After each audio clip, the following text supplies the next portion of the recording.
Bismillahirrahmanirrahim. Assalamualaikum warahmatullahi wabarakatuh. Selamat pagi, selamat siang, selamat malam teman-teman semuanya. Teman-teman mahasiswa yang saya banggakan, mulai pertemuan ini kita akan belajar bareng satu hal yang sangat penting dalam sebuah pengelolaan bisnis.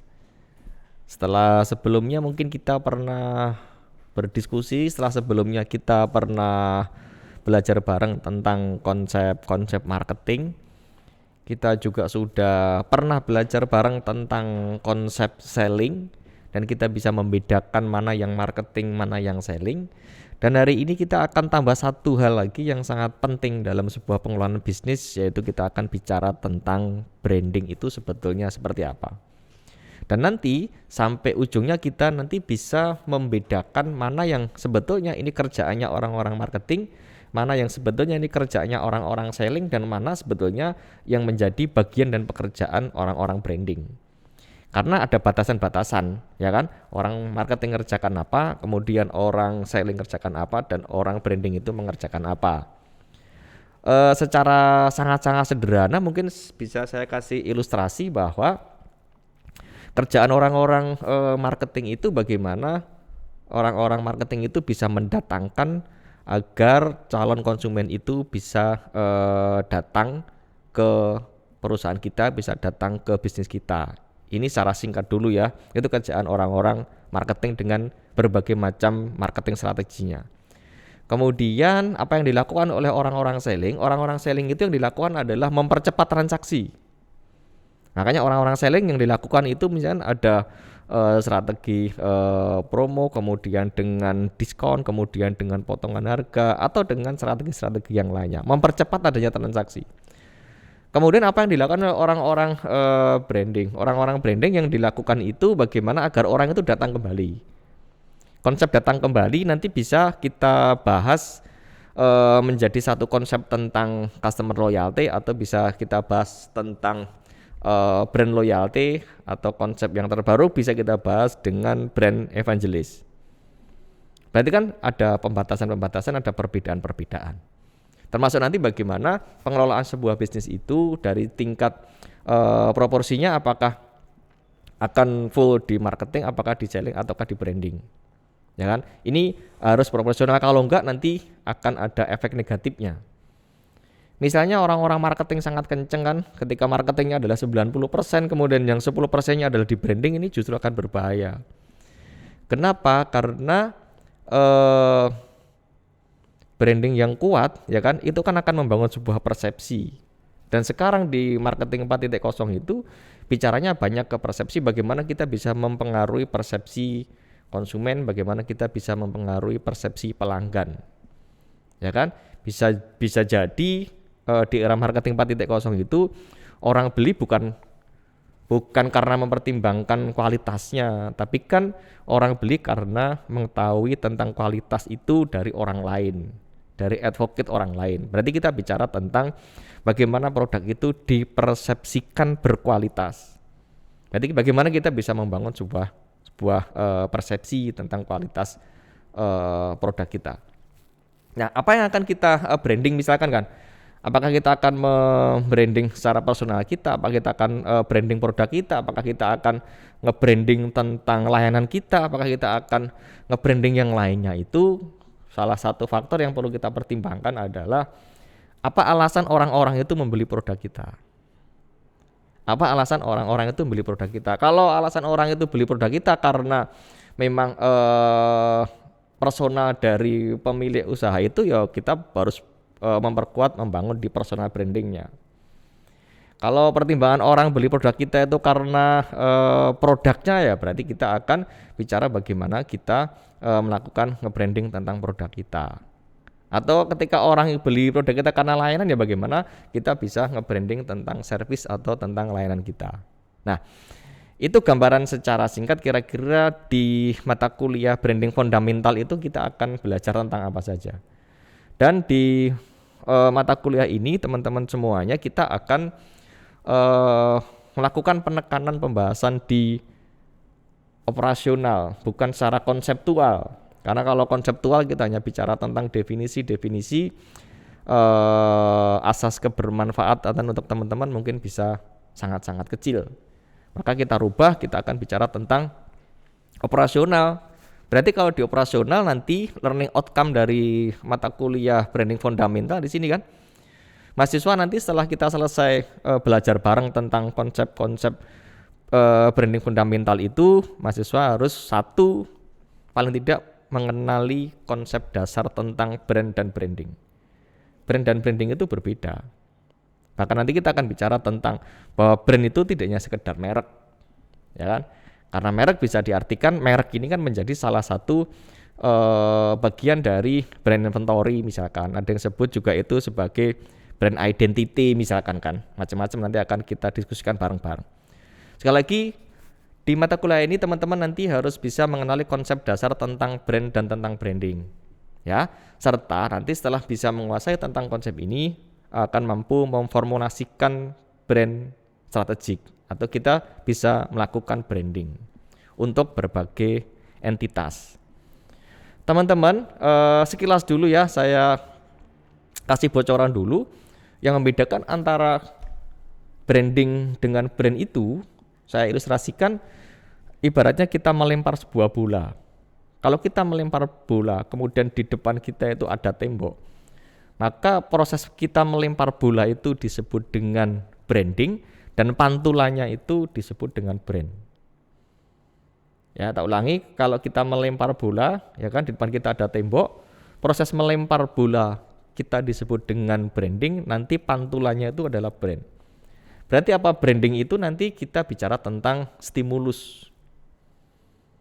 Ya, saya ulangi, berarti branding kita bicara stimulus, kemudian nanti brand itu kita bicara tentang persepsi. Ya, penekanannya kalau brand itu adalah persepsi. Nah, ini learning outcome dari mata kuliah branding fundamental. Beberapa materi yang nanti akan kita diskusikan bareng-bareng. Yang pertama, tadi sempat saya singgung sedikit tentang pengertian dasar branding itu apa. Ya kan? Kemudian tentang brand, kita harus bisa bedakan antara branding dengan brand itu. Kemudian bagaimana tentang rebranding, bagaimana cara membangun brand. Kemudian nanti kita juga akan membahas beberapa bagian yang menjadi brand identity yang nanti akan mampu meningkatkan kemampuan dari brand kita. Kemudian selain logo ada packaging dan visual identity, ya kan? Kita juga bicara bagaimana nanti dengan storytelling itu akan mampu merubah persepsi. Ingat, sekali lagi kita bicara tentang persepsi ya, kalau kita bicara tentang brand. Kemudian kita baru akan membahas tentang tadi marketing, selling, branding. Sudah saya singgung tadi, batasan-batasan apa sih yang dilakukan oleh orang-orang marketing, apa yang dilakukan oleh orang-orang selling, dan apa yang dilakukan oleh orang-orang branding itu. Kemudian kita bicara tentang brand positioning, bagaimana brand kita itu bisa memiliki diferensiasi. Cuma keyword kalau nanti kita bicara tentang brand positioning, bicara tentang diferensiasi itu bukan aja diferensiasi itu di produk, bukan. Tapi bagaimana kita mampu membangun diferensiasi itu dari sisi persepsi, ya kan? Bukan diferensiasi di produknya. Kemudian baru kita bicara tentang brand hacking, ya. Brand hacking itu berarti ketika kita akan mendesain produk kita itu sampai nanti kita persiapkan tentang upaya-upaya untuk pembelaan. Karena tujuan akhir dari branding itu kan bagaimana buat satu konsep tentang loyalitas. Maka kalau kita bicara loyalitas di sini kan, orang loyal itu kan salah satu indikatornya bagaimana orang itu rela memberikan satu pembelaan. Satu ilustrasi dulu, nanti akan kita diskusikan di pertemuan-pertemuan berikutnya. Kalau kita ambil satu produk mie instan misalkan kan, mie instan. Semua kenal dengan Indomie. Dan upaya Indomie untuk membangun brandnya itu dengan satu tagline bahwa Indomie adalah seleraku. Ketika ada orang tanya kan kepada seseorang, loh Bapak ini kan sudah eksekutif muda, kemudian sudah kaya raya, udah tua, kenapa masih makan mie-nya itu adalah Indomie? Maka pembelaan yang dilakukan adalah karena Indomie itu adalah seleraku. Sehingga siapapun, apapun statusnya, berapapun tingkat usianya atau apapun, sudah ada upaya pembelaan bahwa Indomie ini adalah seleraku, ya. Nanti akan kita bahas di situ. Nah, kemudian nanti kita baru akan membahas tentang tahapan-tahapan tentang brand itu kan. Bagaimana kita akan mengawali dengan membuat namanya brand blueprint, ya. Saya ulangi, bagaimana kita akan mulai membangun brand blueprint atau proposal tentang brand seperti apa. Nah, setelah kita nanti punya brand blueprint, maka bagaimana dari brand blueprint ini akan kita deliver.